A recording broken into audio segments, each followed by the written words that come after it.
She is Lana Turner. Hello, everyone.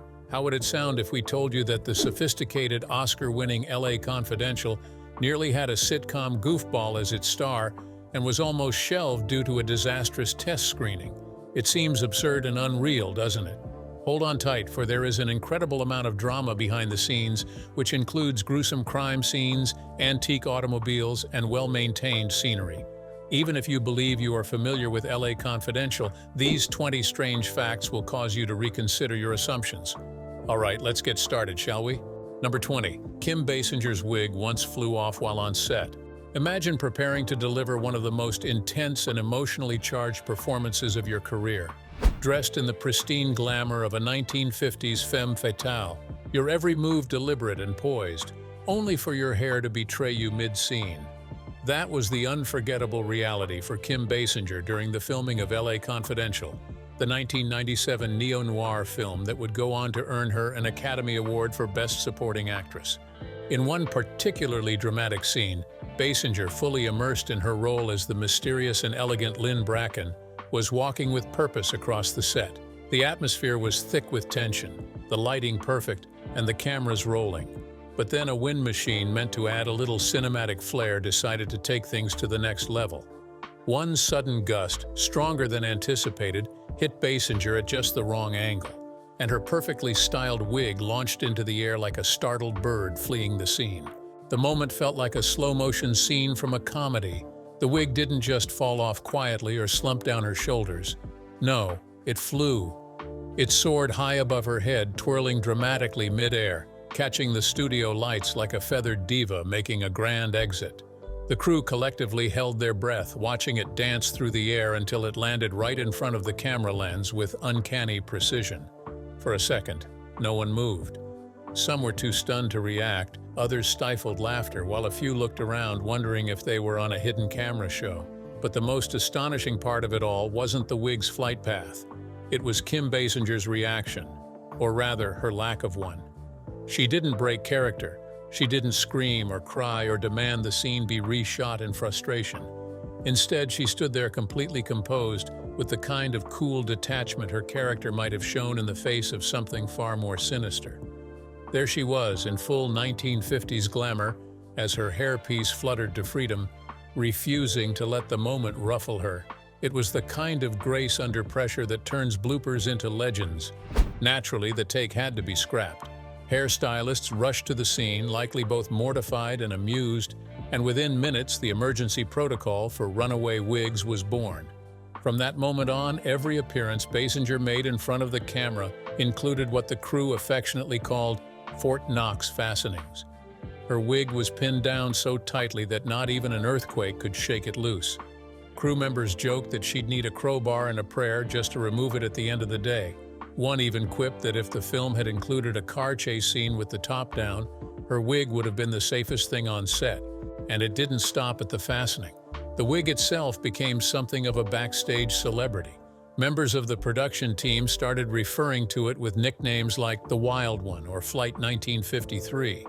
Rumor had it that someone even taped a small set photo of the wig's mid-air leap to the hair department mirror as a reminder that no matter how glamorous a production looks on screen, the reality on set is often full of unexpected surprises. So the next time you watch LA Confidential and find yourself admiring Kim Basinger's impossibly perfect hair, remember that what you're seeing is not just the result of expert styling and flawless beauty. It's also the product of a well-earned inside joke, a legendary moment, and a team that learned, sometimes the hard way, that even a Hollywood icon's hair can have a mind of its own. And thankfully, after its brief attempt to flee the spotlight, it stayed exactly where it needed to be. Number 19. Even as a villain, James Cromwell couldn't stop smiling.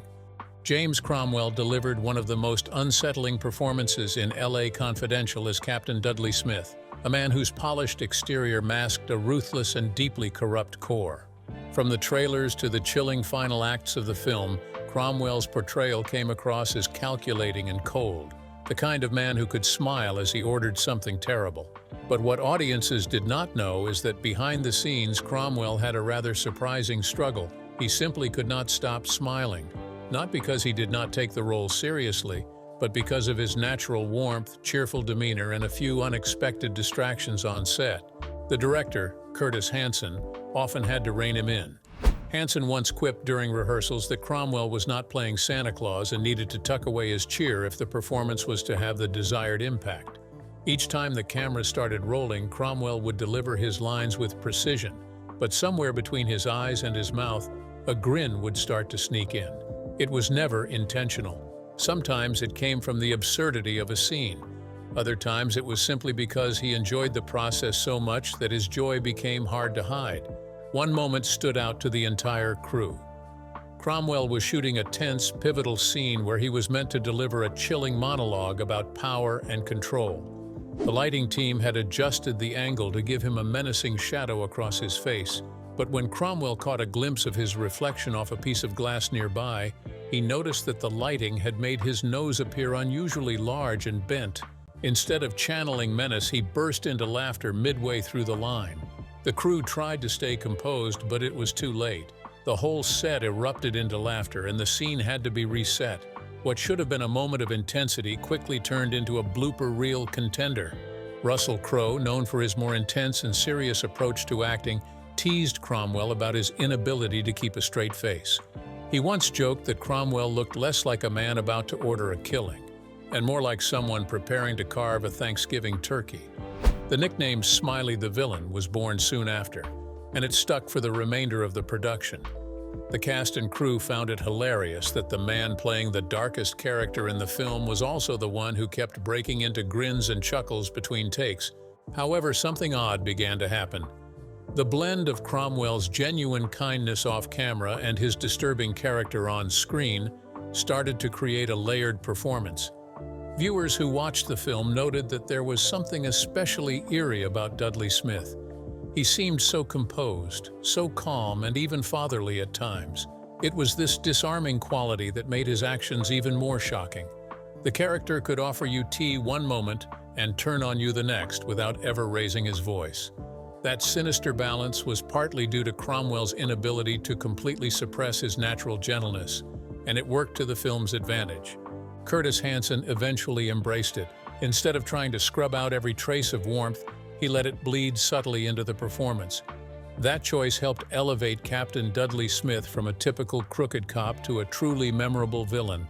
Cromwell's smile, though unplanned, became the character's secret weapon. It was a smile that invited trust, which made betrayal all the more devastating. So while James Cromwell may have had a hard time keeping a straight face, his struggle unexpectedly enriched the story. His warmth off-screen created a terrifying duality on screen. And when you watch LA Confidential today and find yourself unsettled by how calm and inviting Dudley Smith seems, just remember, behind that icy delivery was an actor doing everything he could not to laugh. Next. Number 18, Crowe once broke a chair during an emotional scene. Everyone who watched LA Confidential knows that Russell Crowe does not do things halfway. If he is angry in a scene, he becomes the storm and the villain effortlessly. During one emotional moment in LA Confidential, he was supposed to slam his hand on a table and walk out angrily, but instead, he grabbed a wooden chair, shook it with rage, and accidentally snapped one of the legs clean off. The entire set froze, staring at Russell with shock-filled eyes and raised eyebrows. The chair was a real vintage piece brought in to make the room look like it was straight out of the 1950s. Now it looked like firewood. Crowe looked down at the broken leg and simply said, "That felt real." Surprisingly, the director, instead of getting upset, loved it. He said it added intensity and asked if they could keep it in the film. The prop guy looked like he was about to faint. From that moment on, every time Crowe got near a piece of furniture, someone whispered a warning. The broken chair became a joke on set. One of the crew even placed a sign on it that read, "In loving memory." So the next time you watch that scene and feel the tension in the room, just know that one actor got so into it that he accidentally destroyed part of the set. Next. Number 17. Bloody Christmas really happened. This one is not only weird but also disturbing because it is completely true. In the movie, there is a scene called Bloody Christmas, where a group of police officers beat up prisoners inside the station. You might think it is just a dramatic invention. However, that happened and we have proof. Let's go down memory lane a bit, shall we? In 1951, a group of young men from Mexico were arrested in Los Angeles and taken into custody. What followed was a brutal beating by police officers on Christmas Day. It became a national scandal and was nicknamed Bloody Christmas by the media. The film included this real event to show just how deep the corruption ran in the Los Angeles Police Department. But many people watching the movie had no idea it was based on a fact. Some even thought the scene was exaggerated for shock value. It was not. If anything, the real story was even worse. The actors said filming that scene was emotionally heavy. They knew they were recreating something terrible that had happened. It gave the movie a weight that no amount of acting alone could create. The strange thing isn't that the movie made it up. The unusual aspect is that something this shocking happened, and most people never heard about it until they saw it in a movie. Next, number 16. The ending Shootout is cinematic fiction. As we all know, the grand finale of LA Confidential is loud, bloody, and full of action. Guns are fired, secrets come out, and justice is served dramatically. It feels like the perfect ending. But here is the twist. That entire shootout never happened. It was entirely fictional for the movie. In the original book by James Ellroy, the ending is more complex and less dramatic. There is no heroic standoff or perfectly timed rescue. The filmmakers decided to go full Hollywood and added a big action scene to wrap it all up with flair. During filming, things did not go smoothly either.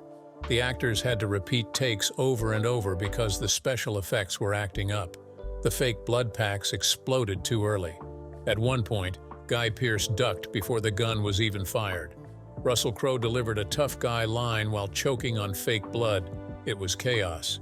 Still, the final cut looked great on screen. It provided audiences with the closure they desired. But if you left the theater thinking that must be how it went down in 1950s Los Angeles, think again.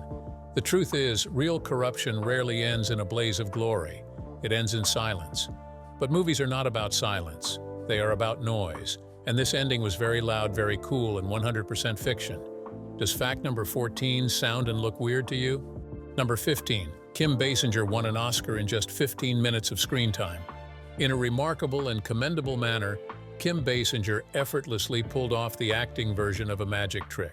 She won an Oscar for her role in LA Confidential, but guess how much screen time she had? Just 15 minutes. That is less than the time it takes to burn popcorn. Most people think you have to be on screen the whole movie, crying, shouting, running, and maybe even dying dramatically to win an Oscar. But Kim showed up, whispered a few lines with her soft voice, walked around looking mysterious, and boom, Oscar. It was like she blinked, and they handed her the statue. The other actors were sweating under heavy dialogue and violent scenes. Meanwhile, Kim was sipping wine in silk dresses and getting awards. The best part? She made it look easy. So easy that people started asking if she had some secret Oscar cheat code. Her performance was classy, powerful, and full of quiet strength.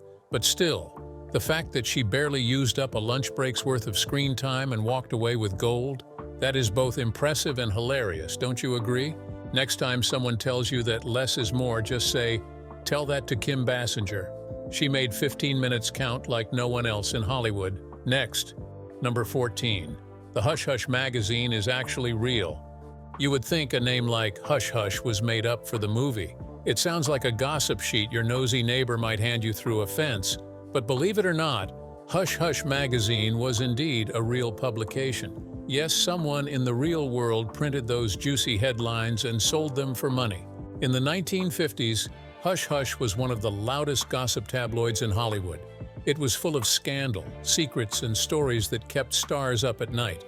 The magazine enjoyed exposing affairs, arrests, and bad behavior, all while pretending to care about the truth. Sound familiar? The movie version was based on this real-life chaos. Danny DeVito's character, the loud and sneaky Sid Hudgens, was inspired by the kind of writers who would dig through your trash just to see if you changed toothpaste brands. They did not play nicely. They played dirty. When you see the magazine in the film, know that it wasn't the brainchild of a clever screenwriter. It was a reflection of a time when gossip ruled Hollywood, and careers could be ruined by one bad headline. And if you thought canceling culture was new, think again. Hush Hush walked so modern drama blogs could run. Next, number 13, Spacy couldn't stay dead on camera. Jack Vincennes, played by Kevin Spacey, had one job in his death scene: fall over and stay still. Sounds simple, right? But unfortunately, it wasn't that easy for Jack. For some reason, Spicer kept twitching, blinking, or breathing just a little too hard. They had to reshoot the scenes several times because Spacy could not stop doing something weird after getting shot. At one point, he sighed. Another time, his eye rolled open just a little. The director had to remind him, "Kevin, you are supposed to be dead, not disappointed." One time, the crew even joked that Vincennes was too nosy to stay dead. Someone said, "He is probably trying to eavesdrop on his autopsy." It got so funny that Spacy himself started laughing between takes. Imagine a crime scene where the corpse continues to giggle. Eventually, they got the shot they needed, but only after someone placed a sticky note near the camera that read, "Stop breathing, Kevin." The final cut looked serious, dramatic, and powerful, but behind the scenes it was a comedy of errors. It turns out playing dead is harder than it looks. So the next time you watch that scene, try not to laugh, because now you know that the body was fighting the urge to sneeze. Number 12, the studio wanted Mel Gibson for Bud White. Before Russell Crowe grabbed the role of Bud White and turned into a human wrecking ball, the studio had other ideas. Big ones. They wanted Mel Gibson. Yes, the Braveheart guy. The one who yells in slow motion and swings swords in the rain. The producers thought Mel was perfect. He was famous, rugged, and already used to yelling. But the director, Curtis Hanson, had other plans. He wanted someone unknown, someone fresh, someone who looked like he might punch a hole in a wall without a second thought. So when Russell Crowe auditioned, he did not smile, did not flatter anyone, and barely said thank you. He just glared and grunted. And they said, "Yes, that is our Bud White." Mel Gibson probably would have made Bud more charming and maybe more talkative. But Crowe brought that silent storm energy. You look at him and think, this guy doesn't own a cat. He probably scares them away. Imagine if Mel had taken the role. Would Bud have delivered emotional speeches? Maybe. But would he have smashed chairs and looked like a ticking time bomb? Probably not. In the end, the studio had to admit the director was right. Sometimes you don't need a big name. You just need someone who looks like they have never used a spoon gently in their entire life. Number 11, Lynns' hair crisis. We can all agree that Lynn Bracken looked flawless on screen with her always perfect curls, glowing skin, and sweet voice. But did you know that behind the scenes her hair was having a total breakdown? Every morning it took 3 people to style her hair. One brushed, one sprayed, one just stared at it and begged. And yet somehow Lynn's hair refused to cooperate. It frizzes in the heat, flattens in the cold, and once curled so hard it looked like it had joined a circus act. There was one moment when the hairdresser screamed because Lynn's bangs had mysteriously disappeared. Gone. Just poof. They had to hold up production while someone hunted for a hairpiece that did not make her look like a rock star from the 70s. Kim Basinger tried her best to stay patient, but even she once muttered, "This hair has more mood swings than I do." The crew nicknamed her hair the Diva. If the wind so much as sneezed, the stylist would run in with a comb like they were defusing a bomb. And yet, on screen, it all looked effortless. Smooth, soft, and movie star perfect. But trust us, that hair had drama. It almost deserved its own trailer. Next, number 10. Jack Vincennes almost played a younger Kiefer Sutherland. Imagine watching LA Confidential and suddenly thinking, "Hey, is that Kiefer Sutherland?" That was almost what happened, but something happened and changed everything. When the filmmakers were casting Jack Vincennes, they briefly considered casting a younger version of the character. And guess who they had in mind? A young Kiefer, still fresh from his teen movie days. The idea was to make Jack less experienced and more eager, like a rookie cop who just discovered hair gel and Hollywood lights. But then reality stepped in. The truth is, a younger Jack would not have had that tired smirk, that fake smile, or that "I have seen it all" attitude that made the character fun to watch. He would have been too cool and not nearly messy enough. In the end, they gave the role to Kevin Spacy, who nailed it with just the right mix of charm and brokenness. Kiefer never got the part, and fans were saved from wondering why Jack looked like he should be in a vampire movie instead of chasing gossip. Turns out giving the role to someone with a little age and a little ego was the right move after all, don't you think? Number 9. Most exterior shots are real 1950 LA locations. Although LA Confidential may be a movie, its streets are the real deal. Unlike many films today that build fake cities on sound stages, this one was shot in actual Los Angeles neighborhoods. Before shooting the film, The crew searched for real buildings and sidewalks that still resembled the 1950s, and surprisingly, they found many of them. The city became its own character. Old diners, faded signs, and worn-out sidewalks, all of it made it into the movie. Some locations were so perfect that they barely needed any changes. Just a little cleaning and suddenly it looked like a scene from an old detective novel. It gave the movie something special. You could almost hear jazz in the air and smell cigar smoke around the corner. There were no computer effects here. Everything you saw you could visit in real life. That alley, it is still there. That nightclub still standing, that gas station. You guessed it, still open for business. So next time you watch the movie, just know that you are not looking at a fake set. You are walking the same streets the characters did in a city that never fully left its past behind. Number 8. Crowe and Pearce are both Australians playing Americans. Russell Crowe and Guy Pearce may sound like tough American cops in the movie, but they are both Australians.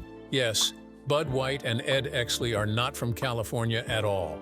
They are both Aussie actors pretending to fight crime in 1950s Los Angeles. They pulled it off so well that most people never noticed. Crowe sounded like a bulldozer with a badge. Pearce came across like a walking rule book. You would never guess they grew up calling ketchup tomato sauce and saying mate instead of buddy. They worked with voice coaches, studied old movies, and probably practiced phrases like step out of the car until their mouths stopped twitching. No awkward slips, no surprise accents, just solid performances. The studio was nervous at first. Could two non-Americans carry a major crime story set in Los Angeles? Not only did they carry it, but they also made it unforgettable. Now that you know they were not real Americans, how would you rate their acting? Did they fool you the first time? Or will you watch it again just to listen for a little Aussie sneak through? I'll leave you to your thoughts. Number 7. A deleted scene involved a pet squirrel. Out of all the strange things left on the cutting room floor, this one might be the wildest. There was a scene that never made it into the final movie, where a detective owned a pet squirrel. Yes, a real squirrel with a bushy tail and a whole lot of attitude.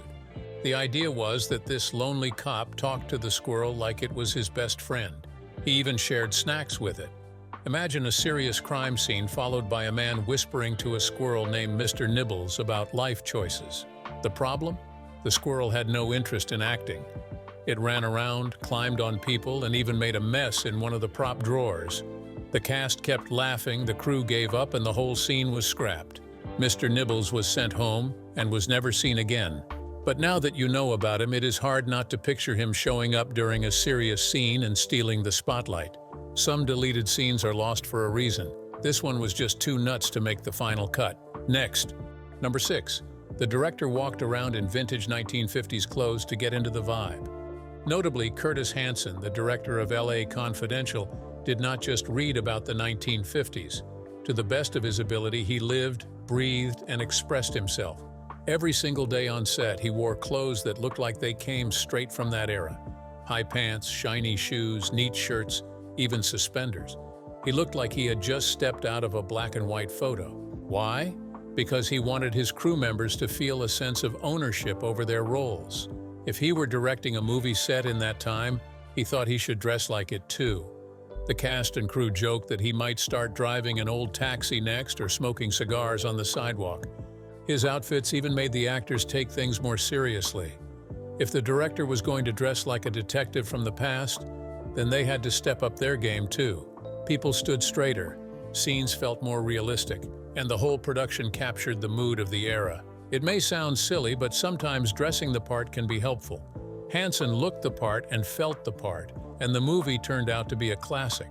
So the next time you see a vintage coat on screen, just remember the man behind the camera might have been wearing one too. Next, number 5. Curtis Hanson made actors read the entire novel aloud. Some directors let their actors read the script and show up, not Curtis Hanson. He had a different idea. He made the cast sit down and read the whole novel, Louisiana, Confidential, out loud together.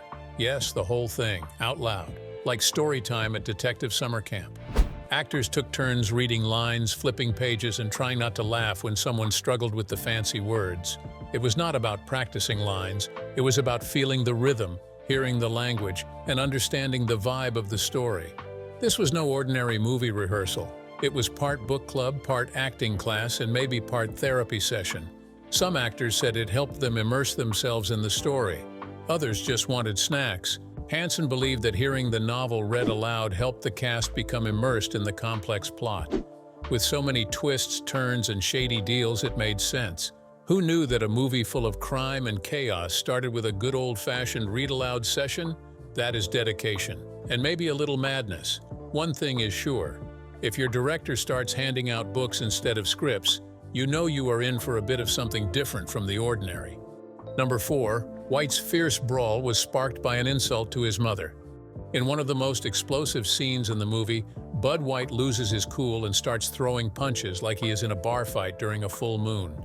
The reason? Someone insulted his mother. That is it. That is the trigger. Bud has a serious soft spot for his mom. During the scene, another character crosses the line and boom, tables flip, chairs fly, and Bud becomes a human wrecking ball. It was not planned to be so intense at first. But when Russell Crowe heard the insult during filming, he decided to go full steam. No holding back. He smashed a chair, hit a wall, and nearly scared the extras off the set. The crew had to stop filming for a moment just to clean up the mess. Crowe stayed in character the whole time, breathing like a dragon and looking like he wanted to knock out the lighting equipment too. It gave the scene extra fire. You could feel it. The anger was not fake. It was Bud White standing up for his mother, and nobody was safe. So the next time someone talks badly about Bud's family in your presence, you should probably just walk away slowly and avoid all furniture. Who knows what will be coming? Number 3, Bud White's real name is Wendell. Hold on to your fedoras because here comes a shocker. Bud White, the tough guy with fists of steel and a stare that could melt glass, has a real name that might make you giggle. It is Wendell. Yes, Wendell White. Imagine the scariest guy on the police force walking into a crime scene and saying, "Hi, I am Wendell." It sounds more like a quiet librarian than a man who crushes doors with his shoulder. No offense to all the Wendells out there, but it is just not the name you expect from someone who solves problems by breaking furniture. Even the criminals might have a hard time keeping a straight face. You got busted by Officer Wendell. This amusing detail is straight from the original book, and the movie retained it, although most people never notice. They just call him Bud, which sounds tougher and a lot less like someone who collects stamps. So the next time you're watching Bud White slam someone against a wall, remember that deep down his name is Wendell. And suddenly everything feels a little bit less scary and a whole lot funnier. Do not tell him we told you though. Wendell might still punch walls. Number 2, originally a mini-series idea, believe it or not, Louisiana. Confidential almost came to life on your TV screen instead of the big screen. The original plan was to turn the massive novel into a mini-series, a long, detailed, slow-burn drama where each episode unpacked more corruption, more crime, and more slick haircuts. It made sense. The book is packed with characters, twists, and side stories. A mini-series would give the plot room to breathe and let every shady moment stretch out. But television in the 90s was not exactly ready for that kind of complex storytelling. The studio worried people might get lost or bored. They also feared the cost. Period outfits, vintage cars, and non-stop voiceovers were not cheap. So the mini-series idea was dropped like a cold case file. Instead, they squeezed all that rich drama into a movie. A brilliant 2-hour puzzle with no wasted scenes, and somehow it worked. But part of you might still wonder what could have been. Imagine more episodes, deeper backstories, and maybe even a whole arc for the pet squirrel. In the end, we got a movie, a really good one. But somewhere out there, the ghost of a mini-series still floats in the smoky LA air. Number 1, the producer thought the novel was unadaptable. Before it became a hit movie, Louisiana, Confidential was just a very long and very tangled novel sitting on a producer's desk. And that producer took one look and said, "No way, too complicated, too many characters, too many secrets." They thought it was unadaptable. That means no one could ever turn it into a movie without losing their mind or half the story. The book jumps through time, shifts perspective, and throws in subplots like confetti. It is like trying to solve a jigsaw puzzle in the dark. But director Curtis Hanson did not listen. He saw something special and refused to give up. He cut what needed cutting, trimmed down the mess, and somehow made it all make sense. The result? A masterpiece that felt clean, sharp, and thrilling without drowning in confusion. It turns out that unadaptable just means someone has not figured it out yet. Now, after going through all these 20, which fact surprised you? Was it Wendell the tough guy or Mr. Nibbles, the squirrel that could not act? or the truth about Bloody Christmas? Tell us in the comments. Thank you very much for watching. If you enjoyed the video, please like, share, comment, and subscribe to our YouTube channel for more. We'll see you in our upcoming video. For now, goodbye.